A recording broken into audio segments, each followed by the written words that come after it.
오늘 14장은 이 여호와의 날에 대해서 설명하고 계십니다.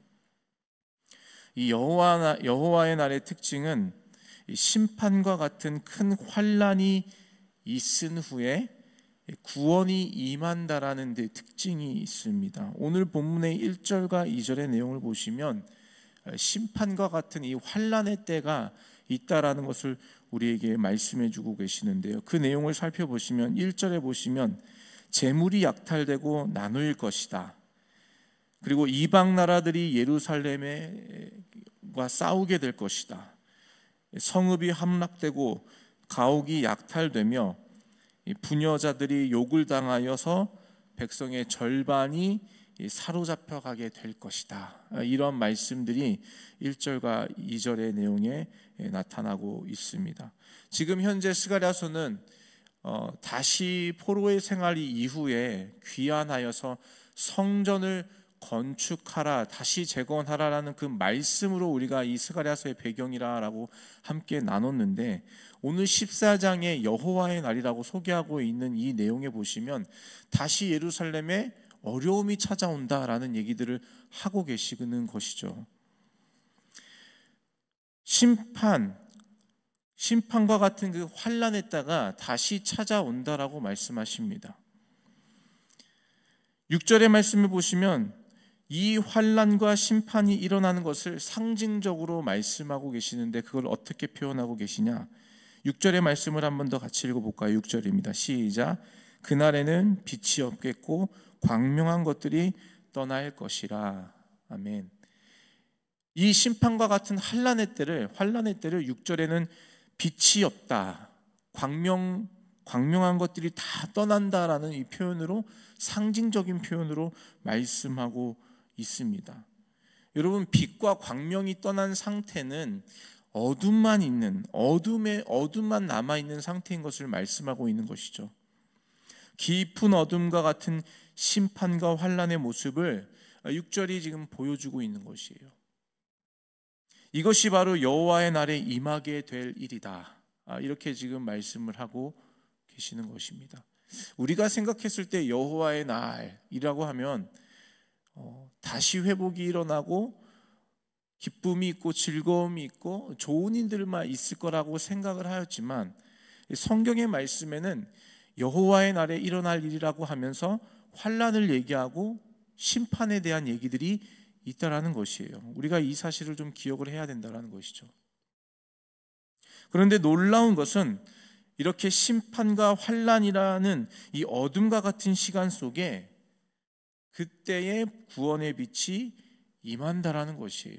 그 내용이 바로 오늘 본문의 3절부터 5절의 말씀입니다. 우리 3절부터 5절은 한번 같이 합독해서 같이 한번 더 읽어보기를 원합니다. 3절부터 읽겠습니다. 시작. 그때에 여호와께서 나가사 그 이방 나라들을 치시되 이왕의 전쟁 날에 싸운 것 같이 하시리라. 그날에 그의 발이 예루살렘 앞 곧 동쪽 감람산에 서실 것이요, 감람산은 그 한가운데가 동서로 갈라져 매우 큰 골짜기가 되어서 산 절반은 북으로 절반은 남으로 옮기고 그 산 골짜기는 아셀까지 이를지라. 너희가 그 산 골짜기로 도망하되 유다 왕 우시야 때의 지진을 피하여 도망하던 것 같이 하리라. 나의 하나님 여호와께서 임하실 것이요, 모든 거룩한 자들이 주와 함께 하리라. 아멘. 지금 환난과 심판의 때가 여호와의 날에 있을 것이다 라고 말씀하시는데, 그런데 여호와의 날의 결론이 거기서 끝나는 것이 아니에요. 그때에 주님께서 임하실 것이다. 3절에 보시면 그때에 여호와께서 나가서 그 이방 나라들을 치실 것이다, 그렇게 말씀하고 계십니다. 4절에 보시면 그날에 여호와의 발이 예루살렘 앞 감람산에 서실 것이다. 남은 백성들이 도망하여 피할 곳을 주실 것이다.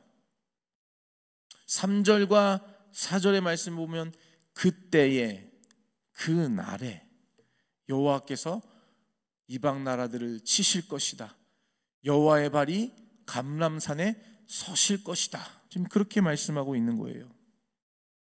여기서 말하는 그때, 그날이 무엇입니까? 바로 우리가 방금 나눴던 여호와의 날의 시작과 함께 시작되는 심판과 환난의 때예요.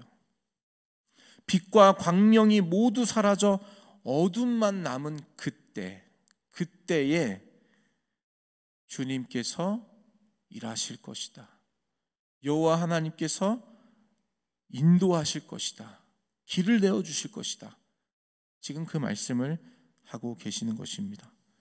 한마디로 모든 소망이 사라진 그때에, 아무것도 기대할 수 없는 절망만 남은 그때에 우리 하나님께서는 반전을 일으키신다라는 것이에요. 하나님의 역사는 여호와의 날처럼 이러한 극적인 반전으로 나타난다라는 것입니다. 심판과 환난으로 가득하여 절망만 남았을 그때에 비로소 하나님께서 이방 나라들을 치시고 그의 발이 감람산에 서시게 되는 것입니다. 이와 같은 반전의 역사는 예수 그리스도의 구원을 통한 구원의 역사에서도 고스란히 나타나고 있다는 것을 우리가 알 수가 있습니다. 죄로 가득한 세상, 창조 때의 하나님의 완전함과 아름다움은 찾아볼 수 없는 그 땅, 그 세계, 사탄의 세력이 압도적으로 인생들을 지배하고 이 땅을 통치하고 있던 그때에 어쩌면 모든 인생에게 소망이 없고 죄로 물들어서 심판만 남고 모든 인생의 결론이 영원한 죽음이라는 지옥불에 떨어질 수밖에 없는 그 절망과 어두움밖에 남지 않는 그때에 예수 그리스도께서 십자가에 달리심으로 반전의 역사가 시작되었다라는 것이에요. 사단은 예수님의 십자가에 달리심으로 인해서 그들이 완전한 승리를 얻을 것이라고 생각했을 것이에요. 예수님을 죽이면, 예수가 죽으면 이제 그 모든 이 땅에서의 모든 전쟁은 사단의 손에 넘어가고 그들이 완전한 승리를 쟁취할 거라고 아마 그렇게 생각을 했었던 것 같아요. 그러나 그 예수님의 십자가의 죽음은 그 죽음을 뛰어넘어 부활과 영원한 생명으로 어둠으로 가득한 세상을 이기는 예수 그리스도의 반전의 역사를 일으켜 주셨다라는 것이에요. 예수 그리스도의 죽으심으로 인해 빛과 광명이 모두 떠난 그 자리에 영원한 빛이 다시 모든 인생 가운데 온전하게 임하게 된 것입니다. 이것이 바로 예수 그리스도를 통하여서 이루어 주신 하나님의 구원의 역사, 반전의 역사라는 사실인 거예요. 오늘 스가랴 14장 1절부터 8절의 본문의 말씀을 통하여서 주님께서 말씀하고 계신 이 여호와의 날에 대한 이야기들을 보면 이 반전의 역사와 똑같은 맥락으로 흘러간다는 것이죠. 그래서 오늘 본문의 7절은 이렇게 말씀하고 있습니다. 본문의 7절을 같이 한번 읽겠습니다. 7절입니다. 시작. 여호와께서 아시는 한 날이 있으리니 낮도 아니요 밤도 아니라 어두워 갈 때에 빛이 있으리로다. 아멘. 여러분, 7절의 말씀이 무엇을 얘기하는 걸까요? 어두워 갈 때에 빛이 있으리라. 심판과 환난으로 인하여서 모든 예루살렘이 망한 것 같아요. 다시 하나님의 성전이 재건되고 이제 다시 회복을 경험하고 있다라고 생각을 했는데 다시 이방 나라들의 공격을 받고 백성의 절반이나 끌려가게 되고 부녀자들은 욕을 당하고 재물을 다 빼앗기고 약탈당하고 무너져가고 있는, 다시 어떻게 일어설 수 있을까라는 소망과 절망이 모두 사라져가고 있을 그때에 주님께서 다시 그들 가운데 임하시고 그들의 손을 붙잡아 주시며 그 모든 이방 나라들을 대신하여 싸워주시며 그의 거룩한 발이 바로 예루살렘 감람산에 온전하게 서시게 될 때에 그때를 7절은 무엇이라고 얘기하냐? 어두워 갈 때 빛이 있으리라. 어두워 갈 때 빛이 있으리라. 하나님의 반전의 역사는 가장 절망적인 상황에서 시작된다라는 것이에요. 가장 절망적인 상황에서 여호와의 날, 예수 그리스도를 통한 구원의 역사가 가장 어둡고 절망이 때 시작되었듯이 오늘 우리의 삶의 가장 절망의 자리와 그 시간은 낙심하고 좌절하여 우리 인생을 실패로 결론 짓는 그 자리가 아니라 우리의 삶에 하나님의 강력한 개입과 그의 역사가 시작되는 구원이 시작되는 날, 구원의 날이라는 것을 믿어야 될 줄로 믿습니다. 많은 사람들이 인생의 가장 깊은 골짜기와 같은 시간에 하나님을 만났다고 고백을 합니다. 여러분, 많은 사람들의 간증 들어보십시오. 요즘은 여러분 인터넷 들어가면 다 볼 수 있어요. 유튜브 들어가면요, 너무 많은 수많은 사람들의 간증의 이야기들을 들을 수가 있거든요. 그런데 여러분, 그분들의 간증의 내용들을 한번 보십시오. 가장 인생의 절망의 시간에 하나님을 만났다라고 고백해요. 대부분입니다. 거의 대부분입니다. 영혼이 가장 메말랐을 때에, 인간의 힘으로 아무것도 할 수 없는 절망의 끝에 달했을 때에, 내 힘으로는 어떠한 것도 할 수 없는 그 자리에 있을 때에, 그때에 하나님을 만났다, 그때에 하나님의 살아계심을 경험했다, 그때에 하나님의 일하심을 보게 되었다. 그게 간증 아닙니까, 여러분? 그분들이 하시는 모든 간증의 내용들이. 근데 여러분, 이러한 간증의 맥락은요, 이미 성경이 우리에게 계속해서 말씀하고 계신 내용들이에요. 인생의 가장 어려울 때 주님을 만났다. 그때가 주님과 깊은 교제가 있는 시간이었다. 우리가 너무나도 잘 알고 있고 우리가 너무나도 사랑하는 이 다윗의 고백이 그 고백 아닙니까, 여러분? 다윗의 시편, 그가 지은 시편의 대부분은 그가 사울과 압살롬에게 쫓겨 도망 다닐 때에,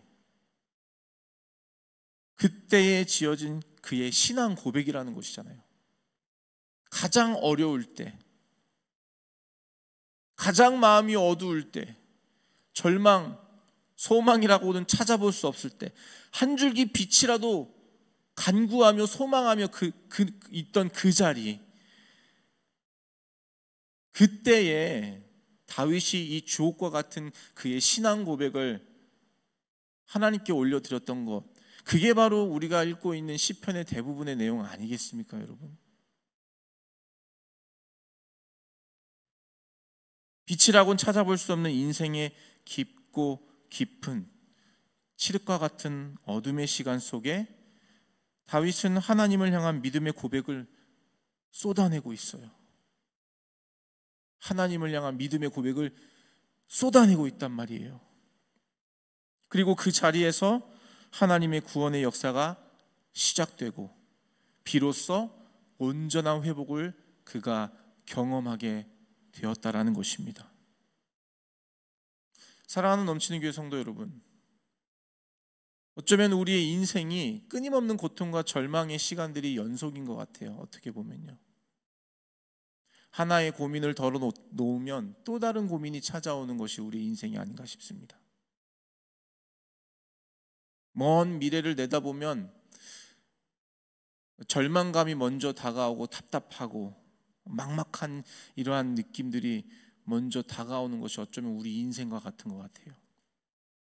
그런데 여러분, 오늘 14장의 말씀을 통해 여호와의 날, 주님께서 온전한 다스리심, 그의 주권이 온전하게 회복되어지는 그 여호와의 날의 특징을 보니 그 환난과 심판과 같은 그 어려움 때가 있을 그때에 비로소 주님의 광명의 빛이 임한다, 이걸 말씀해 주고 계시다라는 거예요.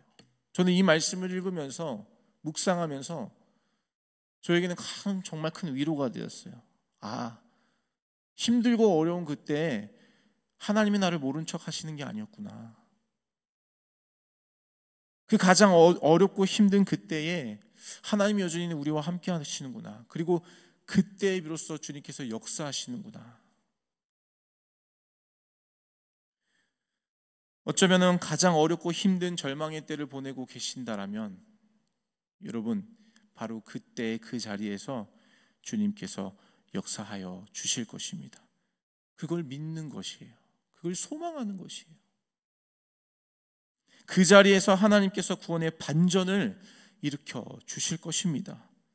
하나님께서 회복하시고 구원하여 주실 것입니다.